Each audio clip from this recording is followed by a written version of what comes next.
Salam, selamat pagi keluarga ilahi yang diberkati Tuhan Yesus. Selamat hari Minggu semuanya. Dan karena masih di dalam suasana Paskah, saya mengucapkan selamat merayakan Paskah. Puji Tuhan, Tuhan sudah bangkit dan kita mendapatkan keselamatan secara gratis dan kita adalah umat pemenang, bahkan lebih dari pemenang. Sebagai umat yang sudah diselamatkan secara gratis dan kita adalah umat pemenang dan lebih dari pemenang, tentunya kita bukan hanya berdiam diri saja, tetapi ada bagian-bagian yang harus kita kerjakan. Mari kita sama-sama membuka Alkitab yang terdapat di dalam Injil Yohanes 21 ayat 17 yang berbunyi demikian. Kata Yesus kepadanya untuk ketiga kalinya, "Simon, anak Yohanes, apakah engkau mengasihi aku?" Maka sedih hati Petrus karena Yesus berkata untuk ketiga kalinya, "Apakah engkau mengasihi aku?" Dan ia berkata kepadanya, "Tuhan, engkau tahu segala sesuatu, engkau tahu aku mengasihi engkau." Kata Yesus kepadanya, "Gembalakanlah domba-dombaku." Umat pemenang yang diberkati Tuhan Yesus, judul sharing kita pada hari ini, hari Minggu 16 April 2023, saya beri judul Kuasa Kebangkitan Yesus dan Tugas Orang Percaya. Saya yakin kita semua yang ada di link Zoom, pasti kita semua membaca Alkitab. Dan pasti kita pernah membaca cerita tentang Petrus. Petrus adalah salah satu dari ke-12 murid Tuhan Yesus. Sebelum dia menjadi murid Tuhan Yesus, Petrus bekerja sebagai penjala ikan atau nelayan. Namun setelah dia menjadi murid Tuhan Yesus, dia menjadi penjala manusia. Petrus merupakan salah satu murid yang dikasihi Tuhan Yesus. Tuhan Yesus menjuluki Petrus sebagai batu karang yang teguh. Kita bisa baca di dalam Matius 16 ayat 18. Petrus memiliki karakter atau sifat yang labil atau cenderung berubah-ubah.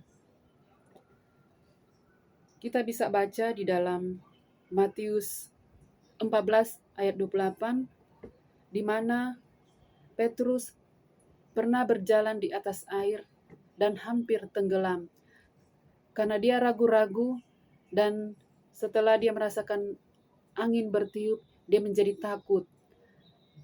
Namun Tuhan Yesus datang dan menyelamatkan dia. Dan Petrus juga, di saat Tuhan Yesus bertanya kepada murid-muridnya tentang siapakah dia, dan Petrus menjawab bahwa dia adalah Mesias. Dan jawaban ini adalah bukan dari manusia, tetapi berasal daripada Roh Kudus. Namun, beberapa saat kemudian, ketika Tuhan Yesus memberitakan bahwa Mesias harus menderita, disalibkan, mati, dan dikuburkan, dengan spontan Petrus menegur Tuhan Yesus. Namun Tuhan Yesus memarahi Petrus sambil berkata, "Enyalah iblis, sebab engkau bukan memikirkan apa yang dipikirkan Allah, melainkan apa yang dipikirkan manusia." Kita bisa baca di dalam Markus 8 ayat 32 dan 33. Dan Petrus juga pernah memotong telinga dari hamba imam besar sampai putus, dan Tuhan Yesus menyambungnya kembali. Kita bisa baca di dalam Yohanes 18 ayat yang ke-10. Dan Petrus juga pernah menyangkal Tuhan Yesus sebanyak 3 kali. Kita bisa baca di dalam Matius 26 ayat 75 dan Markus 14 ayat 30. Jadi keadaan Petrus sama dengan kita. Kita sama-sama manusia biasa yang memiliki kekurangan, dan keterbatasan. Namun, setelah Tuhan Yesus bangkit, Tuhan Yesus datang bertemu secara pribadi dengan Petrus. Dan Tuhan Yesus berdialog dengan Petrus dan mengajukan pertanyaan yang sama sebanyak 3 kali, yaitu, Simon anak Yohanes, apakah engkau mengasihi aku? Dan Petrus juga menjawab, Engkau tahu Tuhan bahwa aku mengasihi engkau. Dan Tuhan Yesus berkata, Gembalakanlah domba-dombaku. Semenjak saat itu, kehidupan Petrus mengalami perubahan secara luar biasa.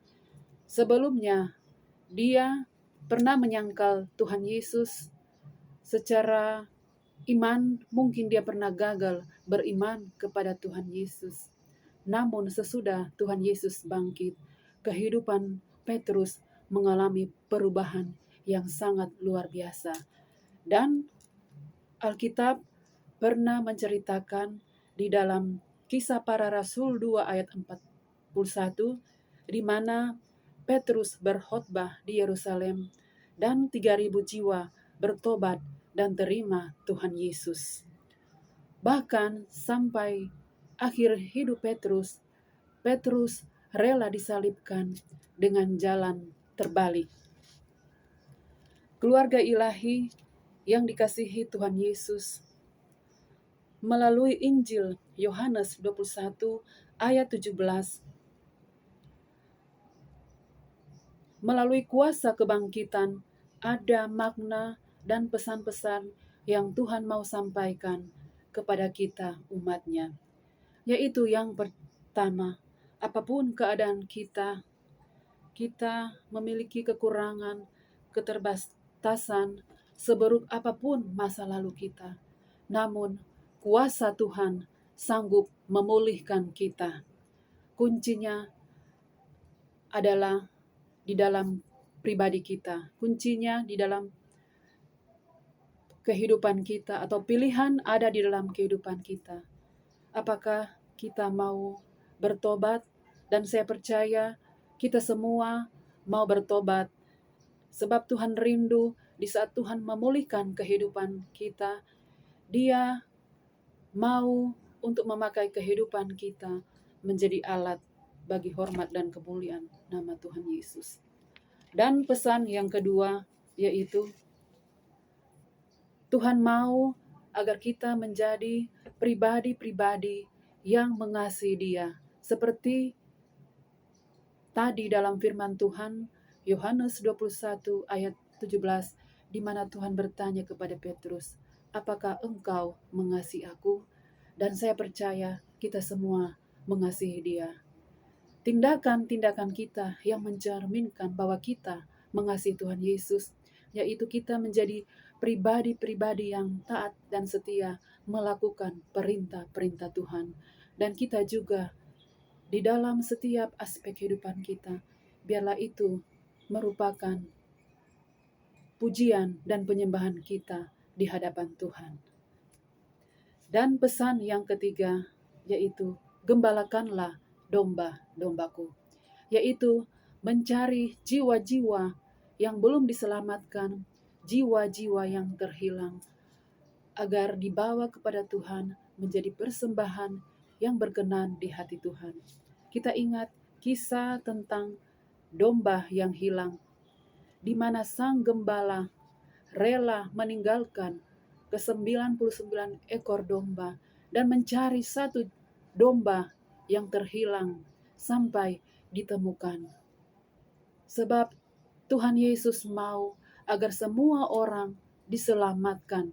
Dia tidak mau satu pun dari kita binasa, namun Dia mau agar kita selamat dan memperoleh kehidupan yang kekal. Dan bagian kita sebagai orang yang percaya kepada Tuhan Yesus, yaitu kita memenangkan jiwa-jiwa bagi Tuhan. Sekalipun mungkin kita tidak harus berkhotbah di depan mimbar, di depan orang yang banyak, tapi kita bisa melakukan dari hal-hal yang kecil, dari hal-hal yang sederhana. Contohnya, kita menjadi pendoa-pendoa bagi jiwa-jiwa yang belum diselamatkan, entah keluarga besar kita, majikan-majikan kita, tetangga kita, ataupun mereka yang belum mengenal Tuhan, mari kita tetap berbeban untuk mendoakan mereka. Atau kita bisa ikut ambil bagian di dalam penginjilan, membagi warta, traktat, agar atau ikut di dalam doa keliling. Saya percaya apapun yang kita lakukan dengan hati yang mengasihi Engkau, hal kecil yang kita lakukan dengan hati yang besar, dengan hati yang benar-benar mengasihi Tuhan Yesus, saya percaya Tuhan akan melakukan bagiannya di setiap jeri lelah kita. Saya percaya dengan kasih karunia Tuhan, melalui kehidupan kita, banyak jiwa-jiwa diselamatkan. Amin. Sebelum saya mengakhiri sharing saya ingin bersaksi, puji nama Tuhan, kalau hari ini saya bisa tampil bawa sharing, semuanya bukan kuat, bukan karena hebat saya, tapi semua karena anugerah Tuhan. Karena jujur, setiap kali ibu penilik saya minta saya bawa sharing di Menara Doa, saya selalu menolaknya. Karena saya paling alergi kalau disuruh berbicara di depan publik. Tapi puji nama Tuhan, di saat ibu penilik sodorkan jadwal yang belum terisi, mata saya langsung tertuju di tanggal 16, karena saya tiba-tiba diingatkan bahwa pada bulan April tanggal 12, saya berhari ulang tahun yang ke-50 tahun, tiba-tiba saya diberikan dorongan dan keberanian dari Roh Kudus untuk saya bisa tampil memberikan sesuatu yang spesial untuk jadi berkat bagi hormat dan kemuliaan nama Tuhan Yesus. Dan saya juga ingin membagi berkat yang saya dapat di majikan yang sampai saat ini saya masih layani, karena saya sudah bekerja sudah jalan 8 tahun. Saya memiliki kenalan yaitu nenek, rumahnya cuma di sebelah rumah majikan saya. Kita jadi teman yang baik, dan karena kita sudah saling kenal, sudah menjadi teman yang baik, jadi suatu saat nenek meminta saya kalau punya waktu, saya bisa main-main ke rumahnya.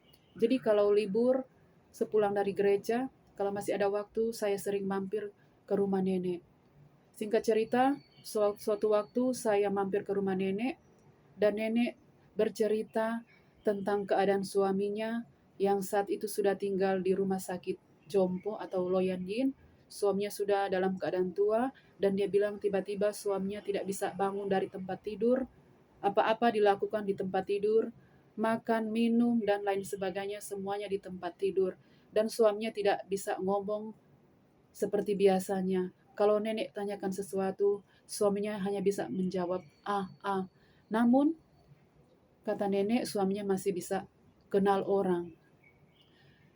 Jadi saya bertanya kepada nenek apakah kakek itu sudah percaya Tuhan Yesus, dan nenek bilang belum. Dan saya juga bertanya apakah nenek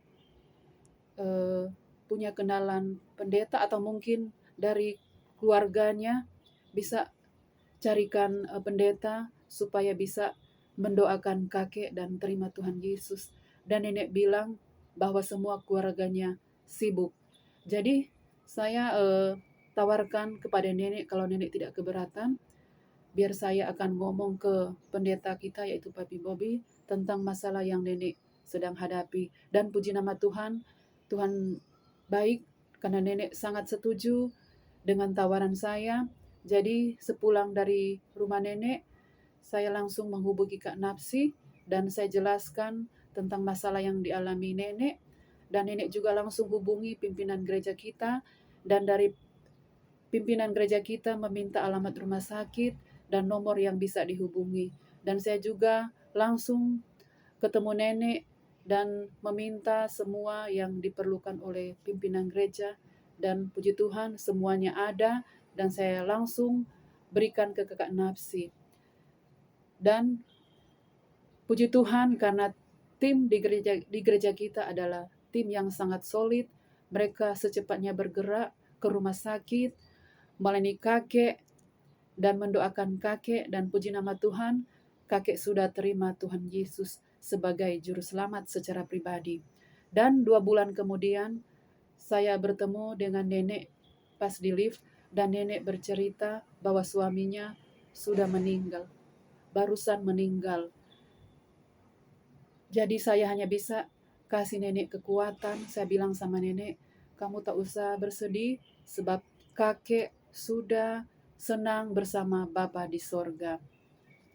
Jadi melalui firman Tuhan kita pada hari ini mengajak saya dan saudara untuk kita sama-sama bangkit, meninggalkan setiap hal-hal yang tidak berkenan di hati Tuhan, dan kita menjadi pribadi-pribadi yang semakin baik untuk dipakai Tuhan menjadi alat kemuliaan-Nya, dan kita menjadi pribadi-pribadi yang mengasihi Tuhan, taat dan setia kepada firman Tuhan, dan kita di setiap aspek kehidupan kita, biarlah itu menjadi pujian dan penyembahan kita kepada Tuhan.